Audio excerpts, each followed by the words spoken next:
everyone. It's great to see you all. As usual, I'm Rachel Hansen from the future. Wait, what? You mean you've made improvements on the time machine that everyone remembers from Unit 2 7 months ago? I have seen the future, and I am here to introduce the long-awaited Unit 10, the future. But this is Unit 9, acceleration? Acceleration? I guess I got ahead of myself. See what I did there? I'll let myself out. Hi. As you may have already gathered from the context clues, I'm Rachel Hansen, and this is Unit 9, Acceleration. We'll start with an important word, Anthropocene. It's a big part of this unit, but what does it mean? Well, in each stage of this course, we've dealt with some really big units of time.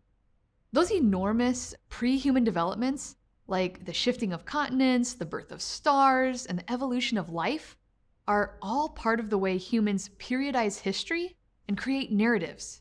So again, it comes down to how we know what we know. The scientific and historical evidence that opens a window on our cosmic, planetary, and human past. The term Anthropocene does kind of the same thing, but with a twist. Calling our present epoch the Anthropocene means that we're thinking about future historians and future scientists. We're guessing how they will know what they will know about our present, which will be their past. Confused? Well, here's the thing. Anthropocene is a geological epoch, like the Holocene or the late Jurassic. The term comes from the Greek anthropos, meaning human. The Anthropocene isn't an official epoch yet, but some geologists think it should be. They have proposed that we are now living in the Anthropocene because humanity is so impactful, so big, and moving so fast that we've created an entirely new period of geologic time. So, yay, us? Well, the term asserts that we are changing our planet in such fundamental ways that the marks we leave will be evident in the geologic layers of the Earth for eons to come. That's a big claim. In this unit, you'll use your claim testers to evaluate it. So let's take a look at where we've been and then meet our last threshold as you explore how the modern revolution led us to our present. And think about what we can do to save our future. Unit 8 was all about how societies expanded and interconnected. For example, by the time Ibn Battuta left on his epic journey across Africa and Asia in the 14th century, Islamic empires dominated the lands he passed through. Arab traders in the Indian Ocean, like Ibn Majid, traded goods and ideas that led to innovations in shipbuilding and navigation. 15th century European explorers benefited from this collective learning, which allowed them to sail across the Atlantic Ocean. This is when connections suddenly became global. The plants and animals that moved from one world zone to another led to some pretty amazing foods like French fries, which actually might be Belgian or Dutch fries, pizza, gumbo, and vanilla lattes. Great. Now I'm hungry. But you also discovered that the Columbian Exchange had many disastrous effects. While people in Afro-Eurasia had immunities to many diseases, thanks to centuries of regional trade and crowded cities, indigenous Americans did not. Viruses such as smallpox devastated indigenous communities, as did European colonization. Their colonization of the Americas also led Europeans to enslave and transport over 12 million Africans across the Atlantic Ocean to work on plantations. Millions died on this voyage and after. The coming together of the four world zones and the expansion of oceanic empires led to the exchange of new plants, animals, diseases, people, and ideas. The diversity of connections created as a result helped increase human populations and speed up collective learning. Things were moving fast in the last unit, but Unit 9 covers a period when things really picked up. As networks of diverse people exchanged ideas, collective learning accelerated. And so did population.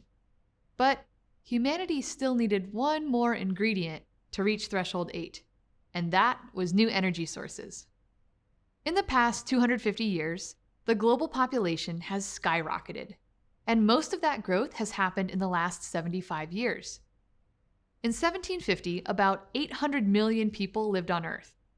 By 1900, the population doubled to 1.6 billion. 50 years later, the total population grew to 2.5 billion. 70 years after that, in 2020, there were 7.7 billion people sharing the planet. What do we have to thank for this incredibly fast rate of change? Well, this little rock, for one. It doesn't look very appetizing, but it's the reason we have so much food. Stay with me. In the 18th century, people began using fossil fuels, like that little lump of coal, to power machines. And with the addition of this missing ingredient, we finally reached our final threshold of increasing complexity, the modern revolution. This revolution was the result of increasingly large global exchange networks coupled with new energy resources like fossil fuels. Once human societies began to industrialize, complexity increased exponentially. As populations grew, so did the number of innovators. And along with people and innovations, fossil fuel consumption increased. Almost everything you use on a daily basis requires fossil fuels, and our use of them has reshaped the Earth in dramatic ways. That's why geologists and authorities have proposed Anthropocene as the name of a new epoch, Age of the Human. And I'm not sure it's a compliment.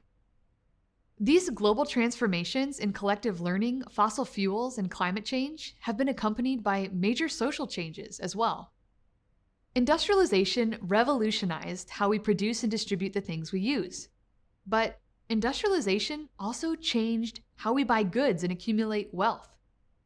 People who owned the factories and businesses sought out new markets for their manufactured goods and designed means to collect wealth in a capitalist economic system.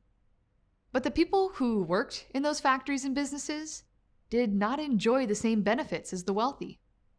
Life was difficult and wages were low. Governments were reluctant to place restrictions on businesses. But over time, workers joined together and fought for more rights, better conditions, and higher wages. In some regions of the world, workers fought for a revolutionary new economic system, socialism. The contrasting economic systems of capitalism and socialism continue to shape our world today. Homo sapiens have been around a long time, about 250,000 years. Most of the big changes in our communities have happened very recently. Humans only started farming about 11,000 years ago. Our societies only began industrializing in the last 250 years, just a tiny fraction of our species' history. When we zoom out to the timeline of big history, our modern world is merely a blip in the history of the universe. But things have changed drastically in that short time. Collective learning, increasing populations, and the use of fossil fuels have pushed our species into an age of acceleration. What will the next 250 years bring? That's my cue. For only I can tell you what is in Unit 10, the future. I thought you knew the future. Don't you know that they still have to get through all of Unit 9, acceleration? Acceleration? Then speed it up. Ba-dum-bum. She does it again.